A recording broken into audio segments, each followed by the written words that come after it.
Comparison देख रहे थे अल्कली मेटल्स और अल्कलाइन अर्थ मेटल्स के दरमियान।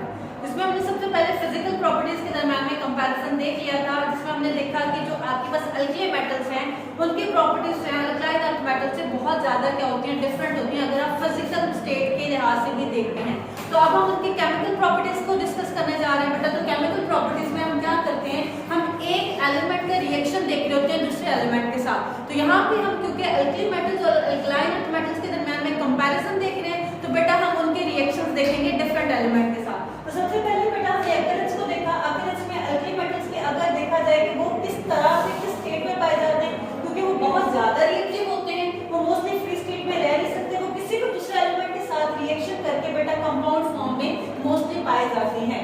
उसके बाद आपके पास आ जाते हैं ग्रुप सेकंड के एलिमेंट। बेटा वो क्या होते हैं, वो भी रिएक्टिव होते हैं, लेकिन अल्कली मेटल्स के कंपैरिजन में उनकी रिएक्टिविटी क्या हो जाती है, थोड़ी कम हो जाती है। वो क्यों कम हो जाती है आपके पास रिएक्टिविटी, क्योंकि आपके पास वहां पे न्यूक्लियस की अट्रैक्शन ज्यादा होने की वजह से इलेक्ट्रॉन का जो लॉस है वो थोड़ा मुश्किल हो जाता है, डिफिकल्ट हो जाता है। जब इलेक्ट्रॉन का लॉस मुश्किल हो गया, इसका मतलब उसकी केमिकल जो रिएक्टिविटी थी वो भी वहां पे क्या हो गई, थोड़ी कम हो गई। उसके बाद बेटा हम आ जाते हैं नेक्स्ट प्रॉपर्टी की तरफ, जो आपके पास इलेक्ट्रोपॉजिटिविटी है।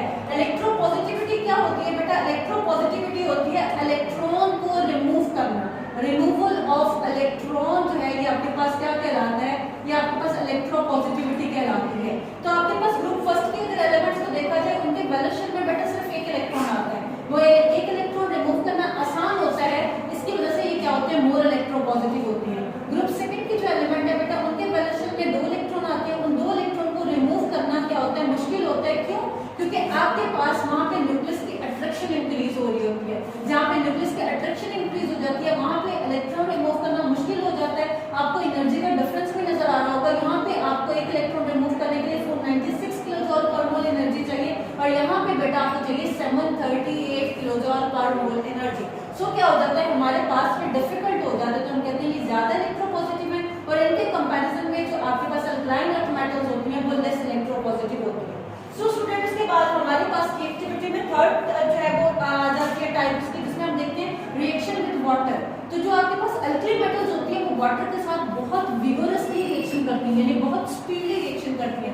आप जैसे ही सोडियम का रिएक्शन वाटर के साथ कराते हैं, फौरन से आपको वहां पे ऐसे लगता है जैसे आग जो है वो लगी हुई है, उस पानी के अंदर आग लगी है। एक्चुअली क्या होता है, वहां पे हाइड्रोक्साइड गैस प्रोड्यूस हो रही है, और साथ में हाइड्रोजन गैस प्रोड्यूस होती है, और साथ में बहुत ज्यादा हीट जो है वहां से निकल रही होती है। वो हीट और जब हाइड्रोजन गैस आपस में मिलते हैं, तो बेटा वहां पे आपको जो है वो ऐसा रिएक्शन हो रहा होता है जिसमें बहुत ज्यादा हीट और वाटर के मिलने से आग की तरह का रिएक्शन हो रहा होता है। तो हमें वहां पे लगता है जिस तरह से आग लगी हुई होती है, इस तरह का रिएक्शन लग रहा होता है। मैग्नीशियम के वाटर के साथ बहुत तेजी के साथ रिएक्शन करते हैं, लेकिन सोडियम या अल्कली मेटल्स के मुकाबले में ये रिएक्शन थोड़ा क्या होता है, स्लो रिएक्शन होता है। उसके बाद बेटा फोर्थ टाइप आ जाती है हमारे पास with water with oxygen reaction. Oxygen के साथ जब हम अल्कली मेटल्स का रिएक्शन कराते हैं, तो बेटा आपके पास सोडियम ऑक्साइड बनता है, और ये रिएक्शन बहुत विगोरसली होता है। और विगोरसली रिएक्शन होने के साथ साथ आपके पास जिस भी जगह पे आप रिएक्शन करा रहे होते हो वो थोड़ा क्या हो जाता है, धुंधला हो जाता है। वो क्यों धुंधला हो जाता है, क्योंकि आपके पास ऑक्साइड्स बन रहे होते हैं। मैग्नीशियम भी वाटर के साथ रिएक्शन करता है, ऑक्सीजन के साथ सॉरी रिएक्शन करता है, लेकिन यहाँ पे रिएक्शन कराने के लिए आपको हीट देना पड़ेगी, तब जाके वो इतना स्पीडली होगा। लेकिन अगर आप हीट नहीं देते उसको, तब रिएक्शन जो होता है वो बहुत स्लो रिएक्शन होता है, ज्यादा विगोरसली ये रिएक्शन नहीं हो रहा होता। उसके बाद बेटा हम नेक्स्ट बढ़ते हैं रिएक्शन की तरफ, जो रिएक्शन है आपके पास हाइड्रोजन के साथ। तो जब भी आपके पास अल्कली मेटल्स हाइड्रोजन के साथ रिएक्शन करते हैं, तो वो क्या बनाते हैं, हाइड्राइड्स बनाते हैं। और ये जो रिएक्शन है बेटा, ये आपके पास बहुत विगोरसली हो रहा होता है, बहुत तेजी के साथ हो रहा होता है, बहुत ज्यादा, जैसे स्पीडली रिएक्शन बोलते हैं वो हो रहा है। कैल्शियम भी हाइड्रोजन के साथ रिएक्शन करते हैं, लेकिन बेटा ये रिएक्शन जो होता है ये आपके पास क्या होता है, आप इसको बोल सकते हो कि ये आपके पास स्लो रिएक्शन होता है, आहिस्ता आहिस्ता रिएक्शन हो रहा होता है। उसके बाद बेटा हम हैलोजन के साथ रिएक्शन की तरफ आ जाते हैं। आपके पास जितने भी अल्कली मेटल्स हैं वो जब रिएक्शन करते हैं हैलोजन के साथ, तो बेटा आपके पास साल्ट बनता है, और ये रिएक्शन बहुत स्पीडली हो रहा होता है। और नेक्स्ट जब आप नेक्स्ट अल्काइन मेटल्स की तरफ जाते हो, तो बेटा ये रिएक्शन आपके पास थोड़ा स्लो स्पीड के साथ होता है। बस इनमें मजीद डिफरेंस देखा जाए, रिएक्शन सारे एक तरह से देते हैं, लेकिन जितनी भी अल्कली मेटल्स है जब वो रिएक्शन करेंगे उनका रिएक्शन अब्रप्टली होगा, विगोरसली होगा, बहुत तेजी के साथ होगा। मींस आग झपकने के साथ साथ आपके साथ रिएक्शन क्या हो जाता है, प्रोसीड हो रहा होता है। लेकिन जो अल्कलाइन अर्थ मेटल्स है बेटा, वो रिएक्शन करने में थोड़ा टाइम लेती हैं, क्योंकि वो लेस इलेक्ट्रो पॉजिटिव होती हैं, उनका इलेक्ट्रॉन निकलने में टाइम लगता है, जिसकी वजह से वो अपना नेक्स्ट रिएक्शन प्रोसीड करने में टाइम लगाती है। अब बेटा नेक्स्ट आ जाते हैं हम नाइट्राइड के साथ, नाइट्रोजन के साथ रिएक्शन की तरफ। तो आपके पास जो अल्कली मेटल्स हैं वो नाइट्रोजन के साथ रिएक्शन नहीं करती, ठीक है। अल्कली मेटल्स जो हैं, alkali metals do not react with nitrogen, वो नाइट्रोजन के साथ रिएक्ट नहीं करती, ये बात याद रखनी है आपने।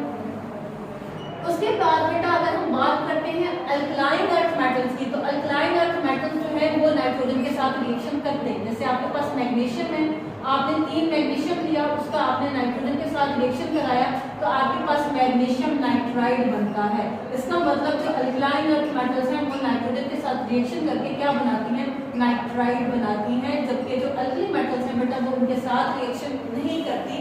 अल्कली मेटल्स का नाइट्रोजन के साथ रिएक्शन पॉसिबल ही नहीं है। उसके बाद हम बेटा कार्बन के साथ रिएक्शन की बात करते हैं, तो सेम जिस तरह से अल्कली मेटल्स नाइट्रोजन के साथ रिएक्शन नहीं करती, तो अल्कली मेटल्स कार्बन के साथ भी रिएक्शन नहीं करती। Alkali metals do not react with carbon, not react